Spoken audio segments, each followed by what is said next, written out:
Welcome to శ్యామలాస్ kitchen. ఈరోజు శ్యామలాస్ కిచెన్లో చుక్క కూర నువ్వులు పచ్చడి ఎలా చేయాలో చూద్దామండి.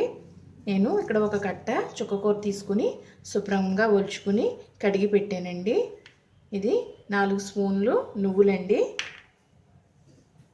పచ్చడి ఎలా తయారు చేయాలో చూద్దాము. ఈ విధంగా కడిగిన చుక్క కూరని చిన్న చిన్న ముక్కలుగా కట్ చేసుకుని పెట్టుకోవాలండి. ముందుగా స్టవ్ వెలిగించుకుని ప్యాన్ పెట్టుకోవాలండి. ప్యాన్ వేడైన తర్వాత నువ్వులు వేయించుకోవాలి. ఇక్కడ నేను 4 స్పూన్లు నువ్వులు తీసుకున్నాను. మీడియం ఫ్లేమ్లో కానీ స్లో ఫ్లేమ్లో కానీ పెట్టుకుని దోరగా వేయించుకోవాలండి.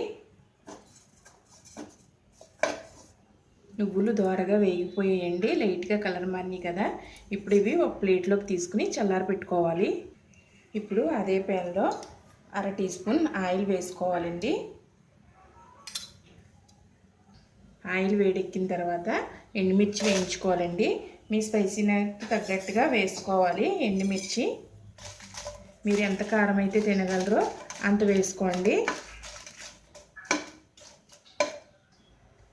ఇవి మాడిపోకుండా దోరగా వచ్చేలాగా వేయించుకోండి. చుక్క కూర కూడా పుల్లగా ఉంటుంది కాబట్టి గోంగూరలాగా కొంచెం ఘాటుగా ఉంటేనే బాగుంటుందండి పచ్చడి. నేను ఇక్కడ 15 ఎండుమిరపకాయలు వేసాను. ఇవి కూడా వేగిపోయాయండి. ఒక ప్లేట్లోకి తీసుకుని చల్లారి పెట్టుకోవాలి.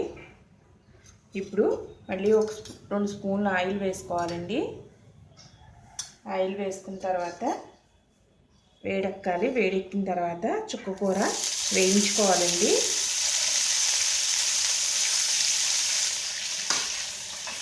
ఒక 5 నిమిషాలు ఈ విధంగా కలుపుతూ చుక్క కూరని మగ్గేలాగా చూసుకోవాలి. దోరగా వేగేంత వరకు మనం ఈ విధంగా వేయించుకుంటూ కదుపుకుంటూ ఉండాలి. ఎక్కువ సమయం పట్టదండి ఇది వేగడానికి. 5-6 నిమిషాల్లో వేగిపోతుంది. చక్కగా చుక్క కూర అంతా మగ్గిపోయిందండి. చూసారండి, మగ్గిపోయాక చాలా తక్కువ అయింది. ఇప్పుడు స్టవ్ ఆఫ్ చేసేసుకుని దీన్ని చల్లారి పెట్టుకోవాలి. ముందుగా ఎండుమిర్చి వేయించుకున్నాం కదండి. ఈ విధంగా ఒక మిక్సీ జార్లోకి వేసుకుని ఇందులో నువ్వులు కూడా వేసుకోవాలండి. నువ్వులు వేసుకుని ఇందులోనే రుచికి తగినంత ఉప్పు వేసుకోవాలండి. నేను ఇక్కడ కల్లుప్పు వేస్తున్నాను, మీరు సాల్ట్ అయినా వేసుకోవచ్చు. ఇప్పుడు దీన్ని పౌడర్లా చేసుకోవాలండి. పాలకూర వేసిన తర్వాత ఇవన్నీ నలగవు కాబట్టి ముందుగానే ఒకసారి మనం పౌడర్లా చేసుకుని తర్వాత పాలకూర వేసుకోవాలి, చుక్క కూర వేసుకోవాలండి. ఈ విధంగా పౌడర్లా చేసుకోవాలి. ఇప్పుడు ఇందులో కొద్దిగా చింతపండు వేసుకోవాలి. ఇంత చింతపండు అయితే సరిపోతుంది.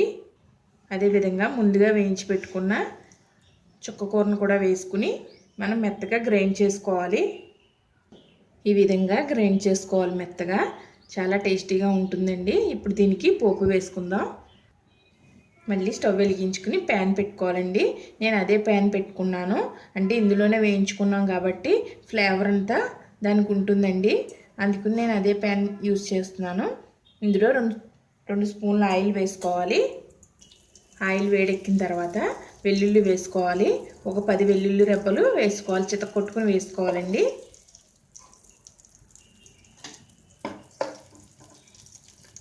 వెల్లుల్లి ఈ విధంగా దోరగా వేగాలండి.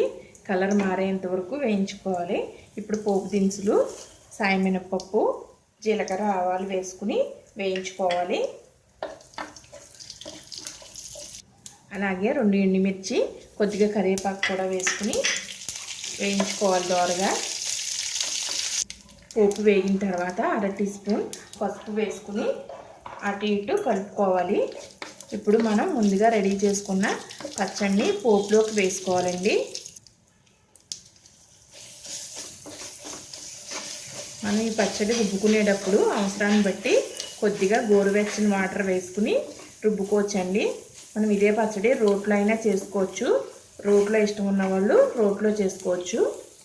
మనం కొద్దిగా మిక్సీ గిన్నె కడిగిన వాటర్ కూడా ఇందులో వేసేసుకుని 1 నిమిషం అటు ఇటు వేగనివ్వాలండి.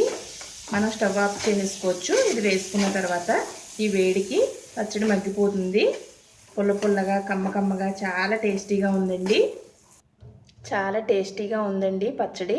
మనం వేడివేడి అన్నంలోకి పచ్చడి వేసుకుని కాస్త నెయ్యి వేసుకుని తింటే చాలా టేస్టీగా ఉంటుందండి. అలాగే చపాతీ రోటీల్లో కూడా చాలా బాగుంటుంది పచ్చడి. మీకు ఈ వీడియో నచ్చినట్లయితే please subscribe my channel, share చేయండి, లైక్ చేయండి. మీరు కూడా చేసుకుని ఎలా ఉందో కమెంట్స్ ద్వారా తెలియజేయండి. Thank you for watching.